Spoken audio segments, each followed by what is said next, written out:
The Supreme Court granting the Trump administration's emergency appeal to temporarily block a court order to fully fund SNAP food aid payments amid the government shutdown. The order coming as the Agriculture Department was working to comply with the previous order to provide November's SNAP benefits. Here to react is Agriculture Secretary Brooke Rollins. Brooke, it's so great to have you back. We've been talking about ratings. So last week we had you on to talk about SNAP. You posted that, and you got 40 million views. I want to ask you about what's happening with that ruling last night, but tell me why you think that went so viral. Well, it's interesting, Rachel. I have been doing this for a really long time, and we talked about this last Saturday, that, listen, people want the government open. They want those who are the most vulnerable, who are hungry, to make sure that they are fed. That's the SNAP program. But within all of that, the level of fraud and corruption and double dipping and selling benefits is astounding. And I think it hit a nerve with America to have our discussion. 40 million people watch it about how corrupt the SNAP program is, how we have to fix it. I think just tells you that Americans are paying attention and they're not okay with government as usual. We need to clean the house up, and that's what we're doing. So the Center for Immigration Studies has found that anywhere from 50 to 60% of households that are headed by illegal immigrants rely on SNAP benefits and other programs similar to that. Is there a problem with that?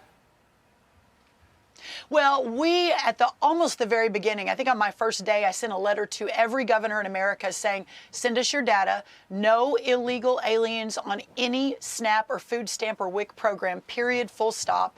Everyone said, oh, no, we're not doing that. It is illegal. I mean, it is not allowable. However, the 29 states, mostly red states, that sent us their data, what we found was really astounding. And now we're in lawsuits to get the rest of the data so that we can work to fix this. So there is no doubt that there is a massive, massive fraud in the program.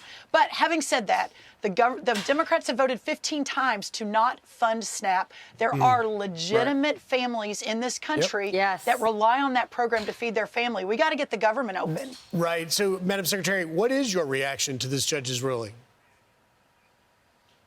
Well, so last night, just to very quickly summarize for everyone, the Constitution, basically the executive branch takes the money from Congress, from the legislative branch. This goes back to the very beginning. We just can't create money out of the sky. That's not how the United States work. Right. It's interesting, the No Kings rally, right, where they said, we don't want a king in America, except now they want a king that can create money out of the sky, the clear blue sky.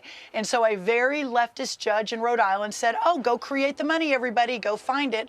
And then the First Circuit basically agreed with that. But last night, y'all, Judge Ketanji Brown, no great friend of, free market and constitutional government, said, no, we need to stay this for 48 hours. The First Circuit needs to take another good look at this, that this probably is not constitutional. You can't just create money to fund a program that Congress refuses to fund. All right, Secretary, we want to get to this because President Trump just posted this on social media last night. It says, while cattle prices have dropped substantially, the price of box beef has gone up. Therefore, you know that something is fishy. We will get to the bottom of it very quickly.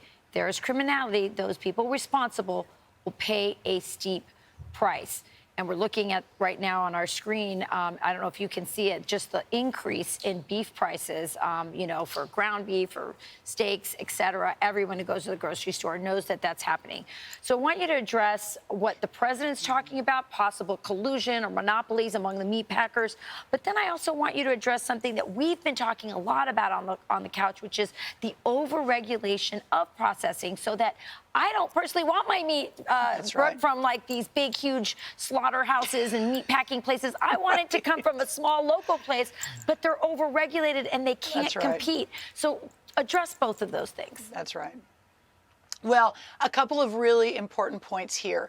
First, that the president's promise to Americans to make America affordable again, so that you, as a mom, Rachel, of many children, myself, we are able to put the best food on the table. We can afford it. We don't have to skip over that part of the grocery store because it's too expensive. So that's the first part. The second part is that this president is so focused on American families, the American dream, and American farmers and ranchers. In the last decade, we've lost over 107,000 ranchers in in this country as the entire industry has consolidated.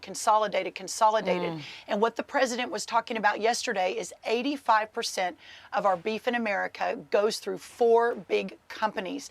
2 of those are not even American-owned companies. So these are massive policy challenges, how much we pay for our beef, where it's sourced from, and whether we've got a national security issue on our hands, right? If you can't feed yourself, you're not secure as a nation. So that's what the president was really focusing on yesterday, and I think it's really, really important. Rachel, to your point, you and I have talked a lot about this, the Make America Healthy Again, how we get better, more nutritious foods. The fact that a cattle rancher in Virginia has to haul his cattle to the middle of the country, Nebraska, to get processed, and then who knows where it goes. We are opening up the markets. We released a pretty significant plan 2 weeks ago supporting smaller ranchers, supporting local processing. We'll have a lot more coming on that, supporting in-state sales across the state line. USDA doesn't have to be a part of all of that. We can rely on our states to do it. Amen. So I'm excited. I think there's so much we're going to be able to do on We're this. excited, too. We're obsessed with this. Come back and give us all the updates. We want them. Thank you, Madam Secretary. I will. Thank y'all. Thank you so much. All right. I'm Steve Ducey. I'm Brian Kilmeade. And I'm Ainsley Earhart. And click here to subscribe to the Fox News YouTube page to catch our hottest interviews and most compelling analysis.